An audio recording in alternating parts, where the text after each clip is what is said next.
Buenos días, mis hermanos.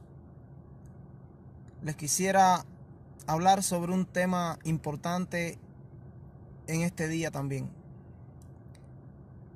Y en ese tema quiero hablar sobre el apóstol San Juan, cuando escribió el libro de Apocalipsis por medio de la revelación que Dios le dio, enviándola por medio de su ángel. En este caso, el ángel Gabriel. Dios le mostró a Juan en una visión la última generación que viviría sobre esta tierra en el tiempo final.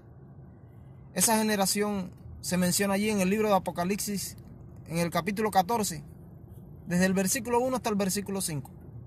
Y les leo lo que dice allí el libro de Apocalipsis. Los invito a buscar conmigo Apocalipsis capítulo 14, versículos del 1 hasta el 5. Dice así la palabra de Dios. Después miré, y aquí que el Cordero estaba en pie sobre el monte de Sión, y con él 144,000 que tenían el nombre de él y el de su padre escrito en la frente. Y oí una voz del cielo, como el estruendo de muchas aguas, y como el sonido de un gran trueno, y la voz que oí era como de arpistas que tocaban sus arpas. Y cantaban un cántico nuevo delante del trono, y delante de los 4 seres vivientes, y de los ancianos, y nadie podía aprender aquel cántico, sino aquellos 144,000 que fueron redimidos de entre los de la tierra. Estos son los que no se contaminaron con mujeres, pues son vírgenes. Estos son los que siguen al Cordero por donde quiera que va. Estos fueron redimidos de entre los hombres como primicias para Dios y para el Cordero, y en sus bocas no fue hallada mentira, pues son sin mancha delante del trono de Dios. Mis hermanos, esa generación será la compuesta por los 144,000 ungidos en el tiempo final de la historia de esta tierra. Juan, el apóstol, desde la isla de Patmos, en su destierro, Dios le mostró toda esta visión, esta revelación, y él miró en visión de Dios hacia ese día futuro, que no está muy lejano de nuestro tiempo, cuando una generación de cristianos fieles, obedientes y sabios de esos últimos tiempos de la historia de la humanidad ayudarán a resolver las cuestiones pendientes en la gran controversia de una vez por todas en cuanto al carácter de Dios. Porque la gran controversia entre Cristo y Satanás, sí, mis hermanos, esa gran controversia se desarrolla ante los seres racionales del universo, ya sean fieles o infieles a Dios, en torno a quién dice la verdad o quién dice la mentira. Dios tiene algo más que decir que solo palabras, mis hermanos. Sí, Él tiene una exposición lista en esta generación final, la cual Él va a mostrar ante el universo con mucha satisfacción. Me imagino a Dios diciendo algo semejante a lo que Él dijo de Job, de esta multitud. Sí, recordamos en el capítulo 1 y en el capítulo 2 del libro de Job, como dice que un día fueron a reunirse delante de Dios los hijos de Dios, y entre ellos se apareció Satanás. Y Dios le dijo, ¿no ha visto de dónde viene Satanás? Él dijo, de recorrer la tierra y andar por ella. Y Dios le hace la pregunta, ¿no ha visto a Job, varón justo, recto, temeroso del mal, apartado del mal? Y entonces Satanás acusó a Job delante de Dios, delante de los testigos que estaban allí de los otros mundos que vinieron, los hijos de Dios, a ese evento, a esa reunión. Y le dijo, claro que te sirve. Si tú lo tienes cercado, lo tienes protegido, le das prosperidad, le das riquezas, tiene de todo, no le falta nada y lo protege, claro que te sirve por eso. Déjame quitarle lo que tiene para que vea que él te sirve por interés. Y Dios le permitió que le quitara las cosas que él tenía. Pero le dijo, no le toques la vida para que vea que él no me sirve a mí por interés. Después que le quitó todo, le destruyó todo lo que tenía, todas las propiedades, Job quedó completamente en la pobreza material. Entonces Job siguió glorificando a Dios y le demostró a Satanás que realmente él servía a Dios por amor, aunque él no sabía lo que estaba pasando, por qué estaba pasando. Pero el universo estaba contemplando que Job servía a Dios por amor y no por conveniencia. Y después sucedió otra reunión que se menciona en el capítulo 2, al cabo del tiempo, no sabemos cuánto tiempo después, y entonces vuelve Satanás y Dios le hace la misma pregunta. ¿De dónde viene Satanás? Y él dijo, de recorrer la tierra y andar por ella. Y él le vuelve a decir, ¿no has visto a Job? Le mostró a Job, su siervo, varón justo, recto, apartado del mal. Y Satanás vuelve a acusarlo. Él le dice, claro que él te sirve, ya me di cuenta que él no te sirve por conveniencia, porque le quité todo lo que tenía y realmente siguió creyendo en ti, glorificándote. Pero claro, él te sirve porque te tiene miedo. Deja que le toque su carne para que tú veas si no te maldice. Y entonces Dios le dijo, está bien, haz lo que quieras con él, pero cuidadito con tocar de su vida. Para que tú veas que él me sirve a mí, no por miedo ni por conveniencia, sino por amor. Y vino Satanás y acabó con él. Y le puso aquella enfermedad, aquella sarna maligna y pestilente desde la punta de la cabeza hasta la punta de los pies. Desde la coronilla de la cabeza hasta la punta de los pies. Y vemos todo lo que pasó Job en ese libro. Fue algo terrible con aquellos 3 amigos consoladores molestos. Su esposa misma que lo increpó en aquel momento. Y aún al final, Job dijo una frase de las más bonitas que está en la Biblia, de las más bonitas que está en el libro mismo de Job. Dice, desnudo salí del vientre de mi madre y desnudo allá volveré. Jehová dio y Jehová quitó. Sea el nombre de Jehová bendito. Y para siempre Job vindicó el carácter de Dios y demostró que Satanás era el mentiroso. Y que realmente él servía a Dios por amor, porque lo amaba, aunque no entendía lo que le pasaba. Job no estaba entendiendo lo que estaba sucediendo, pero sin embargo demostró que él servía a Dios por amor, porque lo amaba y no por conveniencia ni por miedo. Y ese es un punto especial, que me imagino a Dios diciéndole algo semejante a lo que él dijo de Job, de esta multitud, ante el universo, que contempla todo esto. Algo así como esto. Aquí están, mírenlos. Miren esta generación.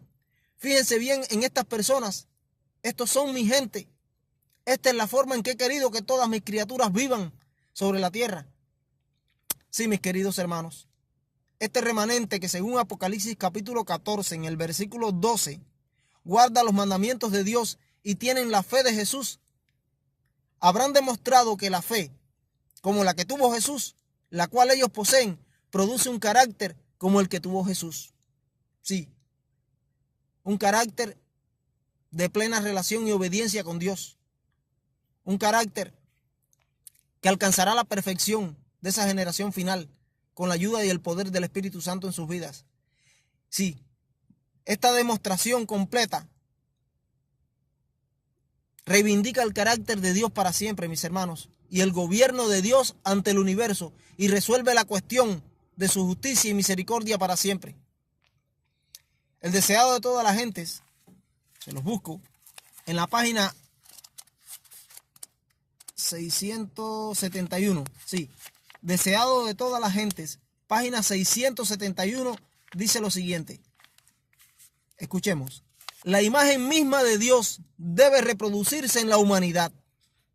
El honor de Dios, el honor de Cristo, está involucrado en la perfección del carácter de su pueblo. Deseado de toda la gente, página 671. Y se lo repito, dice, la imagen misma de Dios, ¿escucharon? Debe reproducirse en la humanidad. El honor de Dios, que ha sido puesto en tela de juicio, y el honor de Cristo está involucrado en la perfección del carácter de su pueblo. Es decir, que su pueblo, cuando alcance la perfección, entonces vindicará el honor de Dios y el honor de Cristo. Porque el honor de Dios y el honor de Cristo está involucrado en la perfección del carácter de su pueblo, mis hermanos. Como dice esta cita, la imagen misma de Dios debe ser reproducida en esta humanidad, en esta generación, para vindicar el carácter de Dios ante el universo, así como lo vindicó Job en su momento. Esta generación final, que representa a los 144,000, van a vindicar el carácter de Dios ante el universo. Estos son aquellos que están mencionados allí en Apocalipsis 14:12. Son los que dan los mensajes o el mensaje de los 3 ángeles, que dice: aquí está la perseverancia de los santos, los que guardan los mandamientos de Dios y tienen la fe de Jesús. Alguna generación de cristianos debe confirmar algún día, mis hermanos, Y creo que podemos ser nosotros, nuestra generación en este tiempo, porque los días se están acercando ya a los eventos finales y tenemos ese gran privilegio, esa gran oportunidad de ser esos protagonistas, de vivir en esta generación especial, sí, para confirmar en algún día con sus palabras o con nuestras palabras y nuestros hechos las buenas nuevas anunciadas por el Señor, que el pecado puede ser vencido y que los pecadores pueden ser vencedores sobre el pecado con el poder del Espíritu Santo en sus vidas. Esa generación será la de los 144,000, sin dudas, que vivirán sobre la tierra cuando la gracia de Dios esté cerrada. Al asentarse el pueblo de Dios en la verdad, sucede la obra del sellamiento, en la que el carácter de los fieles facultados por el Espíritu Santo, en la lluvia tardía, dan el último pregón al planeta Tierra acerca de la justicia de Dios, y por eso, y sin reservas, puede honrar Dios con su sello de aprobación a esa muchedumbre, a esa generación. Elena de White dice en Testimonios tomo 5, se los busco, Testimonio tomo 5, página 216, lo siguiente, dice allí: el sello de Dios nunca se colocará en la frente de un hombre o una mujer impura. Nunca se colocará en la frente de un hombre o una mujer ambicioso y amante del mundo. Todos los que reciben el sello de Dios deben estar sin mancha ante Dios. Estos son los candidatos para el cielo. Testimonios, tomo 5, página 216. Mis hermanos, es muy simple. Aquellos que desarrollen el carácter de Satanás recibirán su marca, su sello o señal. Y aquellos que desarrollen el carácter de Cristo en sus vidas recibirán el sello de aprobación divino. Recibirán la marca, el sello o la señal de la aprobación de Dios en sus frentes. La pregunta del libro de Apocalipsis capítulo 6 en el versículo 17 será nuestra pregunta entonces. Porque el gran día de su ira ha llegado, ¿y quién podrá sostenerse en pie? Sí, mis hermanos, la ira de Dios subraya la seriedad del pecado. Cuando la Biblia habla de la ira de Dios, habla de ella como la hostilidad absoluta de Dios, de un Dios santo, ante toda forma del mal. No es un estallido impredecible de animosidad personal por parte de Dios, sino el antagonismo santo e insaciable de Dios hacia el mal. Porque aunque Dios es amor, es fuego consumidor para el pecado. Jesús retrasa su venida porque Él está esperando la formación de una generación de alta calidad, mis hermanos, a quien pueda Él impartir el poder de la lluvia tardía del Espíritu Santo para terminar su obra para siempre en este universo, para terminar su obra de vindicación del carácter de Dios ante el universo.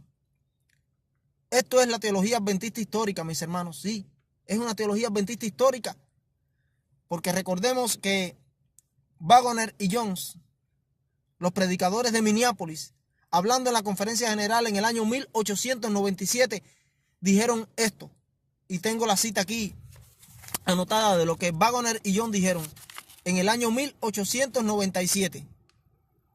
Ellos dijeron, 9 años después de los eventos de Minneapolis, dice, pero Dios ha dejado la vindicación de su carácter a sus hijos. Por así decirlo, ha arriesgado su carácter con los hombres. El momento en que somos juzgados, Él juzga. Es el momento en que se juzga a Dios. Es decir, Dios comienza a ser juzgado cuando Él comienza a juzgar. Dios es juzgado por su manera de juzgar. Podemos ver Apocalipsis capítulo 14, versículos 6 y 7, que allí se menciona el mensaje del primer ángel y de la hora de la llegada del juicio. Podemos comprobar esto por el apóstol San Pablo mismo, mencionado en Romanos capítulo 3, versículo 4, que lo está citando allí, del Salmo 51, 4, el Salmo de arrepentimiento de David, donde dice que para que fueres justificado en tus palabras y seas declarado justo. Se está refiriendo a Dios. Y Romanos capítulo 3, versículo 24 al 26, donde se ve que Dios necesita manifestar su justicia. ¿Y por qué? porque ha sido acusado de injusto por haber pasado por alto los pecados pasados. Entonces continúa Alonzo T. Jones allí en el año 1897 diciendo lo que les venía diciendo al principio. En ese momento, esta es una cita de Alonzo T. Jones, dice, en ese momento, todos los tratos de Dios con sus criaturas surgirán ante el universo. Es decir, en el momento del juicio, porque Dios comienza a ser juzgado cuando comienza a juzgar. Dios es juzgado por su manera de juzgar. Entonces dice Alonzo T. Jones sobre esto. En ese momento, es decir, en el momento del juicio, todos los tratos de Dios con sus criaturas surgirán ante el universo. El Señor todavía nos espera. Está hablando de nosotros, los seres humanos. El Señor todavía nos espera. Él está esperando por esa generación. Él nos acompaña porque tiene su carácter en juego. La única forma en que Él puede demostrar la perfección de su carácter y quitarle su reproche es perfeccionar a un pueblo para su alabanza.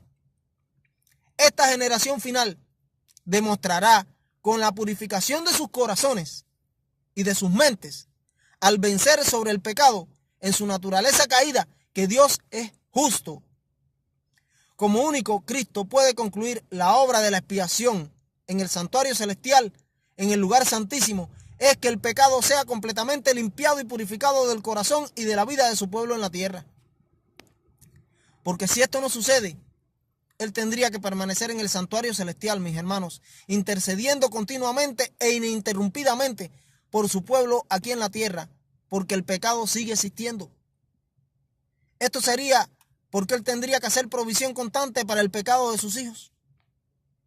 Solo si en este caso el pecado, es erradicado de las vidas de una generación en esta tierra, que esté viviendo sobre esta tierra, entonces y solo entonces Él podría concluir la expiación celestial. Esta generación, al vencer sobre el pecado en una naturaleza caída, estaría demostrando ante los ángeles no caídos, ante los seres de los otros mundos que no se rebelaron contra Dios, que en ellos el pecado nunca volverá a surgir, en este caso en los seres humanos, porque esta generación lo demostrará. Entonces ellos demostrarán que el pecado nunca más volverá a surgir y que Dios tiene la razón en todo lo que Él ha dicho y que el mentiroso fue Lucifer desde el principio y sigue siendo Satanás hoy en día. Sí. Esos seres que nunca se rebelaron contra Dios deben estar seguros, mis hermanos, y felices por tener junto a ellos, de compañía junto a ellos por la eternidad, una raza humana que fue rebelde a Dios, como lo fue Lucifer en el cielo y sus ángeles. Y la demostración de esta vida victoriosa sobre el pecado, de esta generación final en su naturaleza humana caída, les dará a esos seres que nunca cayeron la confianza de que la raza humana caída puede volver a la armonía santa y pura del universo de Dios. Esta generación habrá demostrado que el robo, el odio, el asesinato, la falta de respeto, el egoísmo, la deshonestidad, etcétera, etcétera, podemos poner mucho, no son hábitos invencibles de la naturaleza humana. No son imposibles de vencer con el poder de Dios. Y que Dios es capaz con su poder, con el poder del Espíritu Santo, llenando una vida humana, de una naturaleza humana caída, de ayudar a aquellos que soliciten su fuerza y su poder para vencer. Por eso dice Filipenses 4:13, todo lo puedo en Cristo que me fortalece. Habrán establecido en una demostración innegable, mis hermanos, que el fruto del Espíritu Santo, mencionado allí en Gálatas 5:22 al 23, que dice que es el amor, el gozo, la paz, la paciencia, la bondad, la benignidad, la templanza, la mansedumbre, contra tales cosas no hay ley, como dice, son posibles aquí y ahora. Este acontecimiento será una vindicación realmente gloriosa de la decisión que Dios ha tenido de esperar durante 6,000 años. Mis hermanos, tenemos que entender que nosotros, los adventistas del séptimo día, somos personas con un mensaje especial para un tiempo especial. Ninguna otra iglesia cristiana ha tenido este mensaje en el pasado y ninguna otra iglesia lo tiene hoy, ni jamás lo tendrá, porque estamos en la última generación terrenal y es la última luz de Dios para el mundo, para el universo. Ser la clase de gente que Dios está esperando que vivan con la fe de Jesús es el desafío más emocionante,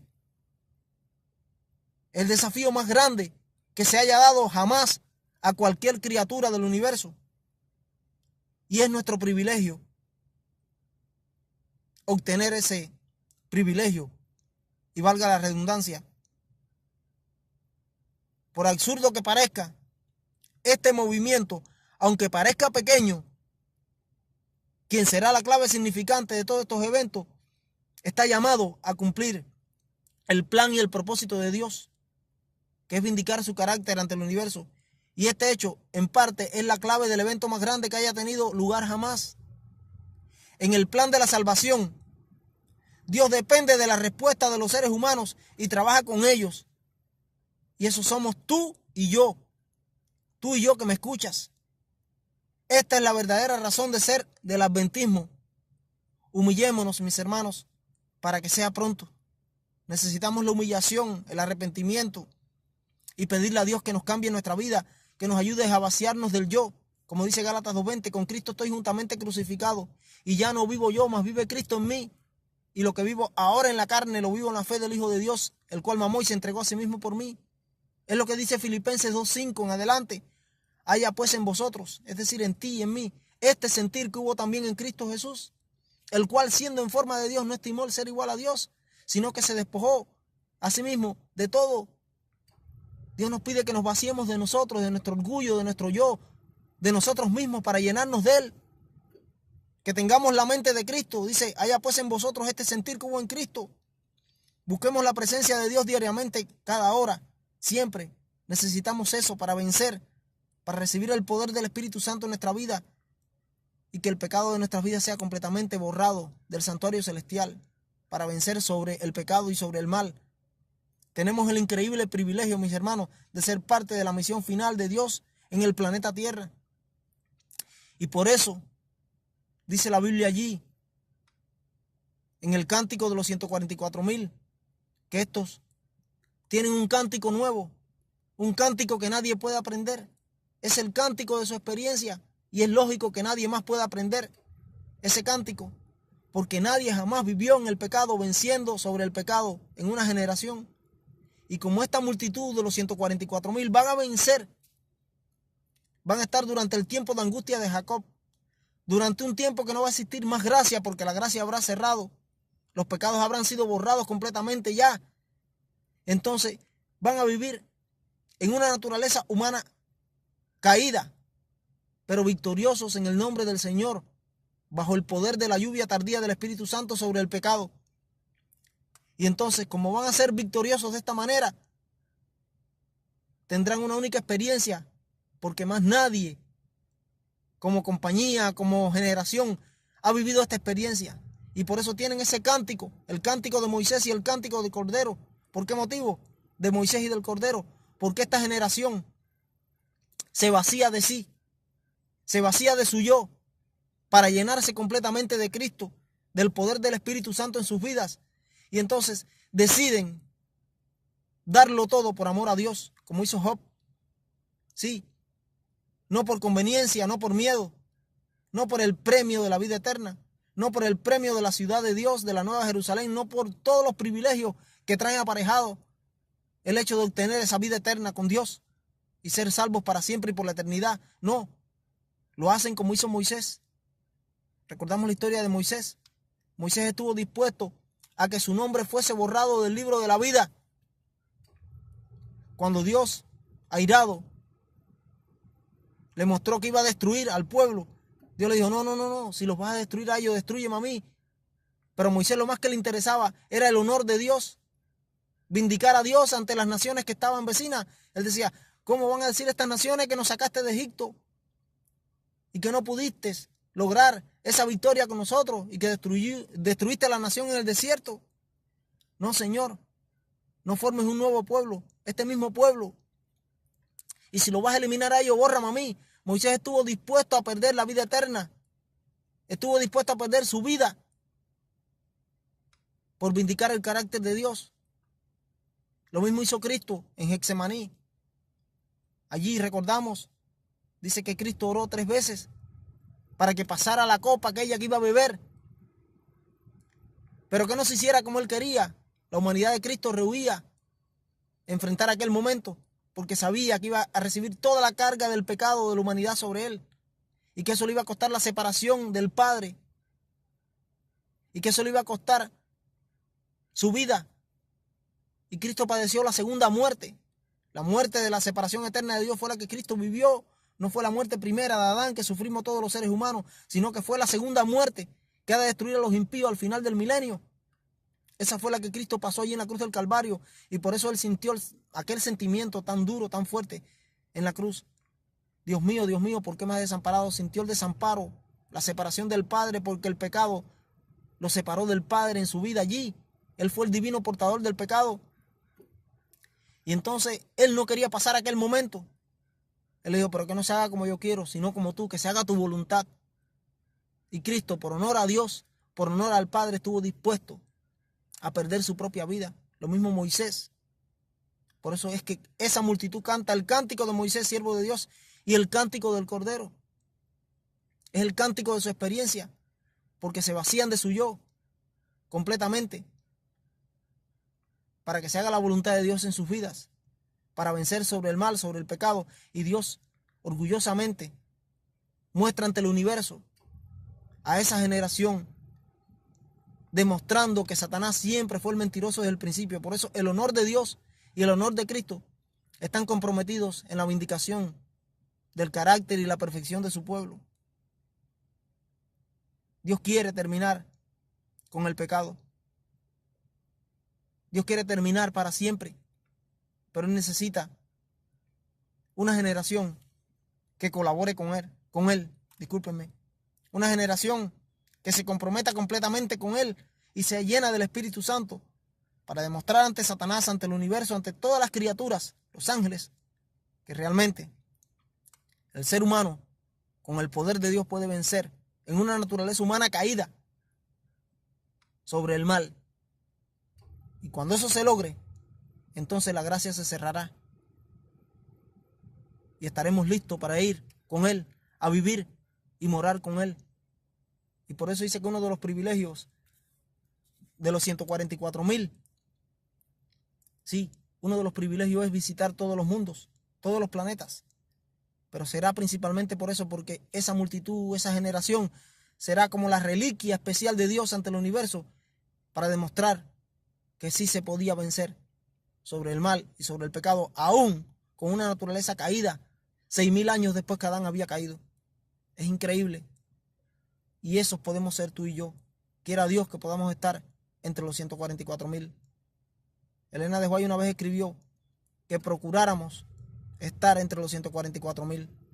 Sí, que procuráramos estar, que nos esforzáramos por estar en esa multitud, porque es una multitud especial, una multitud que vindicará para siempre el carácter de Dios ante el universo. Que Dios te bendiga, mi hermano, y preparémonos, sí, preparémonos para el encuentro con nuestro Dios, para que Él pueda derramar sobre nosotros el poder del Espíritu Santo en la lluvia tardía y podamos dar el último pregón a esta tierra, para que el planeta se prepare para la segunda venida de Cristo en gloria y majestad. Amén.